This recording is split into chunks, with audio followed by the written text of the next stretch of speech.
સંયુક્ત રાષ્ટ્રે ગાઝા શહેરને દુષ્કાળગ્રસ્ત કર્યું જાહેર.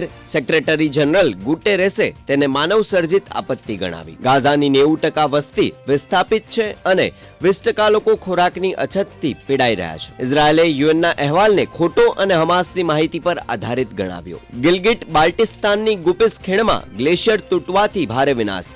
રાત્રે તળાવ તૂટવાથી અચાનક પૂર.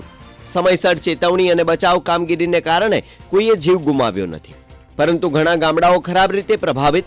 અધિકારીઓએ જણાવ્યું હતું કે 200થી વધુ લોકોને સુરક્ષિત સ્થળોએ ખસેડાયા. અમેરિકામાં રાજકીય ઉથલપાથલ વચ્ચે એફબીઆઈએ ભૂતપૂર્વ રાષ્ટ્રીય સુરક્ષા સલાહકાર જ્હોન બોલ્ટનના ઘરે દરોડા પાડ્યા. આ કાર્યવાહી તેમના પુસ્તક the room where it happen માં ગુપ્ત માહિતીના ખુલાસા સાથે સંબંધિત. એફબીઆઈ ડિરેક્ટર કાશ પટેલના જણાવ્યા અનુસાર કોઈ પણ કાયદાથી ઉપર નથી.